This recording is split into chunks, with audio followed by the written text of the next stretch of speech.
नमस्कार, स्वागत है आपका मुनाफे की मंडी में, जहां हम आपको कमोडिटी मार्केट की बड़ी खबरें बताएंगे, साथ ही आपके लिए मंडियों का अपडेट लेकर आएंगे, साथ ही ट्रेडिंग कॉल्स भी हम आपके लिए लेकर आएंगे। हमारे साथ 4 मेहमान हैं। भाविक पटेल हैं ट्रेडबुल सिक्योरिटीज से, दिव्या गगलानी हैं एक्सिस सिक्योरिटीज से, जिगर त्रिवेदी हैं रिलायंस सिक्योरिटीज से, और साथ ही आगे हमारे साथ श्री फालोदी ट्रेडर से महावीर गुप्ता होंगे राजस्थान से। उनसे हम जानेंगे धनिया और जीरे को लेकर वहां मंडियों का क्या हालचाल है, किस तरह के अराइवल्स है, और आगे प्राइस को लेकर मंडियों से क्या संकेत मिल रहे हैं, डिमांड की क्या स्थिति है, तमाम मुद्दों पर हम उनसे सवाल पूछेंगे। लेकिन भाविक, आप भी सहमत है खरीदारी के साथ जाएं, चांदी खरीद लें? Yes Vishwanath ji, good morning. मुझे भी लग रहा है, देखिए 2-3 दिन से हम देख रहे हैं कि चांदी लगातार गोल्ड के कंपैरेटिवली आउट परफॉर्म कर रही है। और जैसे दोनों पैनल्स ने बताया है कि उसका एक रीज़न ये है क्योंकि बेस मेटल्स अच्छी रैली देखने को मिल रही है, तो वो भी सिल्वर के लिए थोड़ा पॉजिटिव है, तो उसकी वजह से कंपैरेटिवली गोल्ड के सामने सिल्वर आउट परफॉर्म कर रही है। और $26 जो हमने देखा एक सपोर्ट है, आई थिंक वो अच्छा सपोर्ट बन के आ रहा है, अभी 28 के ऊपर चल रहा है, तो मुझे लग रहा है कि एटलीस्ट शॉर्ट टर्म में भी चांदी जो है वो आउट परफॉर्म कर सकती है। हालांकि कल जो यूएस के महंगाई के डेटा आने वाले हैं उसके बाद मेजर डायरेक्शन पता चलेगा, बट एटलीस्ट 2 दिन के लिए तो बाय ऑन डिप्स की रणनीति रखनी चाहिए। इंट्राडे 84,800 के करीब नीचे अगर मिलती है तो बाय कर सकते हैं 85,700 के टारगेट के लिए, और स्टॉप लॉस रख सकते हैं 84,200 का। एक्सपर्ट्स कोई कंफ्यूजन नहीं है, टारगेट भी आसपास ही है, 85,600 से लेके 85,800 के बीच का तीनों एक्सपर्ट टारगेट दे रहे हैं। कंफ्यूजन यहाँ पर नहीं है। गोल्ड को लेकर आज अहम डेटा है, पीपीआई के डेटा, प्रोड्यूसर प्राइस इंडेक्स, और कल सीपीआई के डेटा यूएस में आने वाले हैं। भाविक, आप बता दीजिए गोल्ड पर आपकी राय क्या है? जी, मुझे भी लग रहा है एटलीस्ट आज गोल्ड का अंडरटोन तो थोड़ा बुलिश रहेगा, बट आई थिंक एक छोटे से दायरे में ही रहेगा। जैसे आपने बताया कि आज और कल देखे तो यूएस के काफ़ी महत्वपूर्ण डेटा आने वाले हैं, तो उससे पहले काफ़ी हमने देखा है कि लोग जो है थोड़ा साइडवेज हो गए, उसकी वजह से गोल्ड में बहुत वॉलेटिलिटी भी नहीं दिख रही है। बट आज के दिन अगर किसी को भी ट्रेड लेना है तो येस बाय ऑन डिप्स की स्ट्रेटेजी रखनी चाहिए, जहाँ पे अराउंड 72,000 पे बाय कर सकते हैं।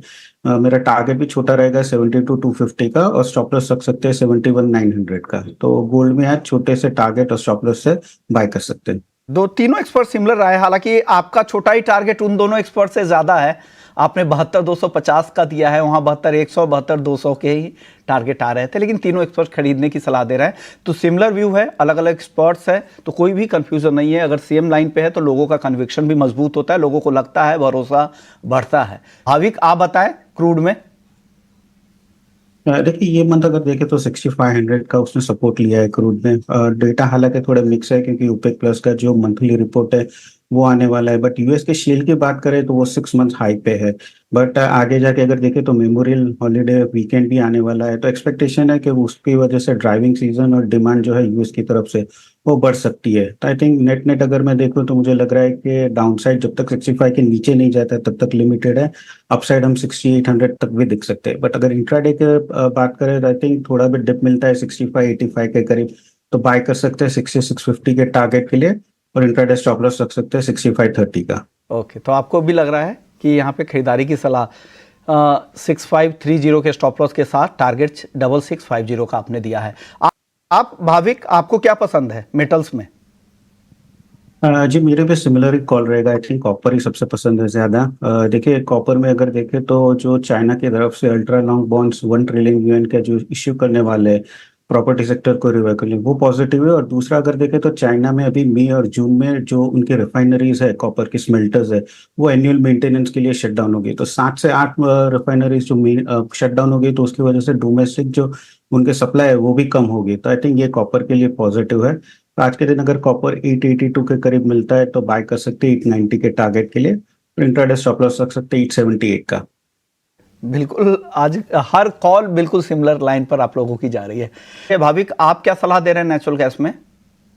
जी, मुझे भी लग रहा है कि नेचुरल गैस बाय करना चाहिए 200 के कॉल, क्योंकि नेचुरल गैस की अगर देखें तो जैसे आगे जाके हीटिंग आने वाली है तो कूलिंग डिमांड बढ़ेगी, और जो नेचुरल गैस का जो प्रोड्यूसर्स है वॉलंटरी कट, उसी की वजह से भी प्रोडक्शन कट है। तो आई थिंक पॉजिटिव ही रहेगा नेचुरल गैस की वजह से। तो नेचुरल गैस 200 का जो 24 मई का कॉल है अराउंड 6, वो बाय कर सकते हैं 4 के स्टॉप लॉस है, और टारगेट रख सकते हैं 9 का। तीनों एक्सपर्ट्स की सिमिलर राय है, हालांकि स्ट्राइक अलग अलग है, लेकिन तीनों कॉल ऑप्शन खरीदने की सलाह दे रहे हैं। चलिए अब बात कर लेते हैं हल्दी की। हल्दी में कल 2.5% की गिरावट दिखी थी, आज यहाँ पर वापस से खरीदारी लौटी है, लेकिन जो फंडामेंटल्स है वो यहाँ पर बेहतर है हल्दी के लिए। आप बताइए भाविक, हल्दी का मार्केट आपको कैसा दिख रहा है? क्या आगे तेजी बढ़ेगी क्या हल्दी की? जी जरूर से आगे तो तेजी बढ़ेगी, बट अगर शॉर्ट टर्म का व्यू मुझे लेना है 1 से 2 दिन, तो मुझे लग रहा है कि ये जो मंदी अभी भी बरकरार रहेगी, क्योंकि अराइवल जो है अभी भी पीक है, अराइवल कम नहीं हो रहा है। आई थिंक जब मंडी में थोड़ा माल कम होगा अराइवल का, तो ही मुझे लग रहा है कि प्राइसेस में रिवर्सल हो गए। अभी भी मैं एक्सपेक्ट कर रहा हूँ कि प्राइसेस 17,000 तक आ सकता है, तो किसी को भी अगर शॉर्ट पोजीशन लेनी है तो करंट मार्केट प्राइस से ही शॉर्ट कर सकते हैं 17,000 के टारगेट के लिए, और स्टॉप लॉस रख सकते हैं 18,350 का। ओके, और धनिया जीरा में क्या राय है? आप क्या सलाह देंगे? हाजिर के कारोबारी को आप सुन रहे थे, अब टेक्निकली बताइए धनिया जीरा कैसा दिख रहा है? देखिए धनिया में अभी भी मुझे लग रहा है, आई थिंक 7160 जो टेक्निकल है वो एक अच्छा बेस बन चुका है। हालांकि अपसाइड मुझे भी नहीं लग रहा है कि बहुत ज्यादा हो सकता है, बट किसी को अगर बाय करना हो तो, क्योंकि कांस्टेंट हमें प्राइस जो है वो फॉल दिख रहा है, तो आज के दिन थोड़ी बहुत तेजी देखने को मिली है, तो आज बाय कर सकते हैं 7200 के स्टॉप लॉस से, और टारगेट ऊपर का रख सकते हैं 7450 का। शायद 1 से 2 दिन हमें धनिया में थोड़ी बहुत तेजी देखने को मिल सकती है। ओके, और जीरे में? जीरा में जैसे बोला कि अर्लिस्ट जो रैली आई थिंक वो काफी एक्सटेंड हो चुकी है। मुझे ये नहीं लग रहा है कि 28,500 के ऊपर सस्टेन कर पाएगा, तो आई थिंक जो जिन लोगों ने भी लॉन्ग पोजीशन की है, आई थिंक प्रॉफिट बुक करना चाहिए, और 28,500 के करीब अगर आता है तो उन 29,000 से स्टॉप लॉस से एक बार शॉर्ट कर सकते हैं। नीचे का टारगेट मुझे लग रहा है 27,000 तक आ सकता है। 10 सेकंड में आखिरी जवाब ग्वार पर दे दीजिए, क्या लग रहा है ग्वार में अब भाविक? देखिए गुआर में अगर बात करें तो आई थिंक थोड़े बहुत अभी भी मुझे लग रहा है कि अपसाइड दिख सकते हैं, तो गुआर में यहाँ से ही बाय कर सकते हैं 5400 के स्टॉप लॉस से। ऊपर का टारगेट 5550 से 5600 लग सकता है। 5600 के ऊपर जाता है ऐसा मुझे नहीं लग रहा है। अभी आई थिंक मार्केट थोड़ा साइडवेज ही रहेगा। मार्केट साइडवेज रहेगा, लेकिन थोड़ा बायसनेस जो है ऊपर की तरफ ज्यादा है। शुक्रिया भाविक आपका, दिव्या गगलानी और जिगर त्रिवेदी जी आपका भी बहुत बहुत शुक्रिया। तो कमोडिटी वायदा का पूरा एक्शन आपने देखा, ब्रेक के बाद जब लौटेंगे तो इक्विटी मार्केट के वायदा बाजार का पूरा एक्शन